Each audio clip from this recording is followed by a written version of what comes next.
Selanjutnya dari pesan singkat yang terakhir ada Bapak Yogi di Jati Asih. Assalamualaikum warahmatullahi. Jika ada seorang muslim yang melakukan kekacauan, melawan dan memberontak dalam suatu negeri Islam, kemudian terbunuh oleh aparat yang melakukan pengamanan, apakah termasuk ke dalam hadis terhadap haramnya darah seorang muslim? Mohon nasihat dan penjelasan dari hal ini, jazakallahu khairan ya Ustaz. Iya. Tentang masalah ini ada Allah sebutkan di dalam surah Al-Maidah. Kita melihat dalam surah Al-Maidah, Allah menyebutkan tentang orang-orang yang dia memerangi Allah dan Rasulnya di ayat 32, di ayat 33. Jadi Allah menyebutkan min ajli dzalika katabna li bani Israila annahu man qatala nafsan bighairi nafsin aw fasadin fil ardi fakannama qatala an-nasa jami'a wa man ahyaha fakannama ahya an-nasa jami'a. Karena itu kami tetapkan atas Bani Israel bahwa orang yang membunuh jiwa, artinya membunuh jiwa dengan sengaja, bukan karena orang itu membunuh jiwa yang lain, bukan karena qisas, atau bukan orang itu membuat kerusakan di muka bumi.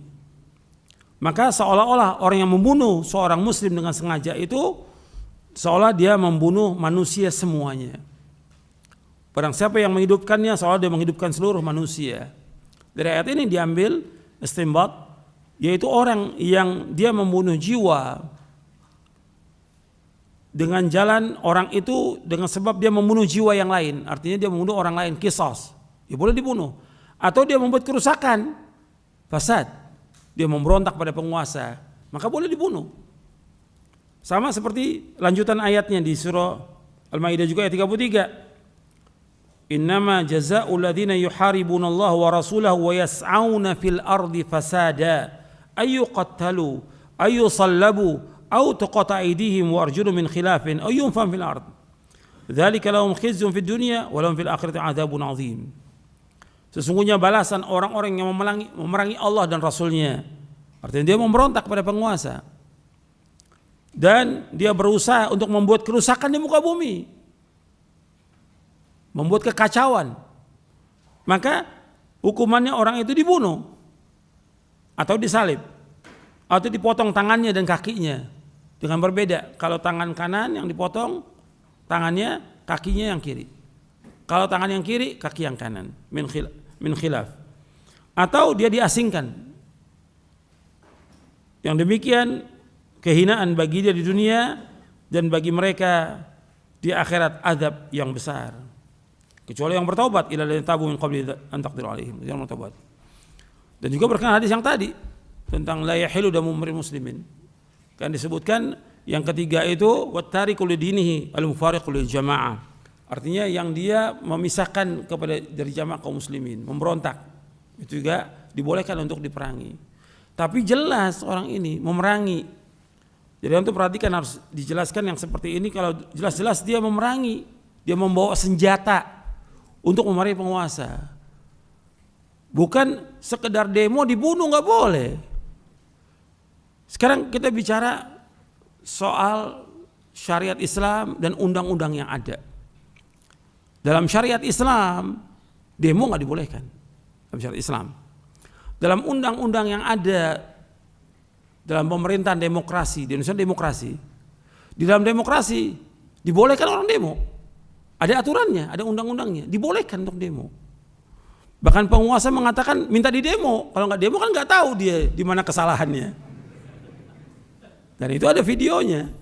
Jadi penguasanya minta untuk di demo, karena apa? Dia nggak tahu kalau dia tidak demo di mana kesalahannya. Undang-undang ada, mereka undang-undang ada, nggak boleh dia dibunuh, karena dibolehkan untuk undang-undang untuk demo. Kalau syariat Islam nggak boleh demo, tidak boleh. Apakah demo damai atau yang lain nggak boleh dalam Islam. Ini syarat yang kita bicara. Sekarang ini undang-undang nggak boleh kan, ketika demo itu diizinkan. Sebelum demo ada izin atau tidak? Ada izin. Pemerintah mengizinkan. Kalau sudah diizinkan dibunuh, kan ini kezaliman. Kan mesti ada hukuman. Apakah orang itu kalau memang dia ngerusak, ya dikasih hukuman. Ada pengadilan kan dia. Ditangkap dulu, diadili, nggak langsung dibunuh. Jadi ini harus diperhatikan. Sebab kalau dibilang boleh dibunuh, antum membolehkan membunuh nyawa kaum muslimin. Nggak boleh. Yang demo-demo kan orang Islam. Karena mereka nggak tahu tentang hukumnya dalam syariat, mereka nggak tahu, jahil. Kemudian juga undang-undang membolehkan untuk itu. Jadi jangan dibunuh, dihukum mereka. Kalau memang mereka salah, melanggar ketentuan dari undang-undang itu, dia hukum, nggak langsung dibunuh. Kalau sekarang kan enggak, main bunuh aja, nggak boleh dalam Islam. Ini nyawa kaum muslimin. Kan seperti membunuh semua orang. Antum ketika bunuh orang, ini kerusakannya besar. Pertama, antum membuat keluarganya jadi apa? Anak-anak jadi apa? Yatim. Istrinya jadi janda. Orang tua kehilangan anaknya. Saudara kehilangan saudaranya. Berapa orang tuh dikorbankan dengan sebab itu? Yang tadinya umpamanya dia punya usaha, punya yang bisa membiayai anaknya, istrinya, orang tuanya, hilang tuh dengan terbunuhnya dia. Apa enggak zalim itu? Ya harus pikirkan seperti itu. Banyak lagi yang lainnya. Supaya juga orang berhati-hati, jangan gampang-gampang menumpahkan darah kaum muslimin. Hatta dia sebagai petugas, nggak boleh. Karena ada aturannya. Ini nyawa kaum muslimin yang harus dia perhatikan masalah ini. Dan juga kepada yang lain juga hati-hati. Demo dalam syariat Islam nggak dibenarkan. Dan itu ada penjelasannya para ulama tentang masalah itu. Enggak akan membawa juga kepada kemaslahatan. Semua demo membawa kepada kerusakan. Jadi itu yang harus diperhatikan. Nggak ada manfaatnya membuang waktu dengan sia-sia.